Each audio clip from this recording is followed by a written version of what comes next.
বিসমিল্লাহির রহমানির রহিম। আজকের অনুষ্ঠানের সভাপতি,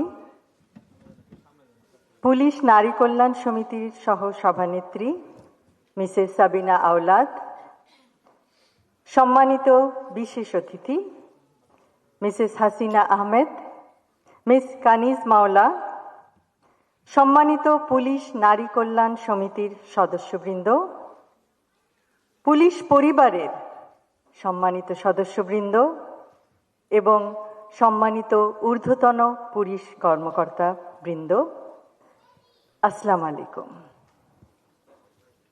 প্রথমেই শ্রদ্ধা ভরে স্মরণ করছি শহীদ রাষ্ট্রপতি জিয়াউর রহমান এবং আপসহীন দেশনেত্রী বেগম খালেদা জিয়াকে। আজ পুলিশ নারী কল্যাণ সমিতির আয়োজিত এই অনুষ্ঠানে উপস্থিত থাকতে পেরে আমার খুবই ভালো লাগছে। অভিনন্দন জানাই সকল সদস্যকে তাদের নিরলস প্রচেষ্টায় সমাজের বিভিন্ন পর্যায়ে অবদান রাখার জন্য। আপনারা আপনাদের কর্মের মাধ্যমে আগামীর প্রজন্মকে সমাজে অবদান রাখার পথ দেখিয়ে দিতে সহায়তা করছেন। অতীত, বর্তমান ও ভবিষ্যতের সামাজিক উন্নয়নের লক্ষ্যে গৃহীত সমাজ সেবামূলক আপনাদের পরিকল্পনাগুলি সমন্বিতভাবে একটি সুন্দর, সুস্থ, মানবিক সমাজ গঠনের ভিত্তি। আমরা সকলে যদি নিজ নিজ ক্ষেত্রে কাঙ্ক্ষিত সমাজ গঠনে অবদান রাখি, তাহলে নিশ্চয়ই সেটি বাস্তবায়ন করা সম্ভব ইনশাআল্লাহ। নারীরা পরিবার ও সামাজিক উন্নয়নের ক্ষেত্রে কেন্দ্রে থেকে স্বাস্থ্য, গ্রামীণ উন্নয়নে অংশ নিতে পারে।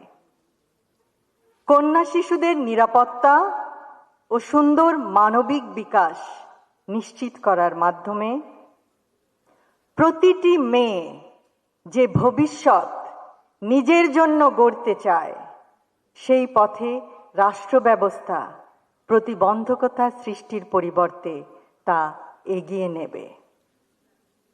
স্বনির্ভরতার লক্ষ্যে ক্ষুদ্র, কুটির ও মাঝারি শিল্পে যোগ্যতার ভিত্তিতে নারী উদ্যোক্তাদের উৎসাহ প্রদান, যেমন প্রয়োজনীয় প্রশিক্ষণ এবং ডেভেলপমেন্ট ও মার্কেটিং সাপোর্ট প্রদান। ফলে পারিবারিক সচ্ছলতা বৃদ্ধি ও সন্তানদের শিক্ষা এবং দারিদ্র্য বিমোচনের লক্ষ্যমাত্রা অর্জনের পথ সুগম করা সম্ভব হবে। সবশেষে আজকের এই সুন্দর অনুষ্ঠানটি আয়োজনের জন্য পুলিশ নারী কল্যাণ সমিতির সকল সদস্যকে জানাই আন্তরিক ধন্যবাদ এবং তাদের সকল কর্মকাণ্ডে উত্তরোত্তর সর্বাঙ্গীন সাফল্য কামনা করি। আমাদের মাঝে আজকে পুলিশ নারী কল্যাণ সমিতির সভানেত্রী অধ্যাপিকা নাসিমা ফেরদৌসী উপস্থিত নেই। আমরা তার আশু রোগ মুক্তি কামনা করছি মহান আল্লাহ তাআলার কাছে। সকলকে ধন্যবাদ। আল্লাহ হাফেজ।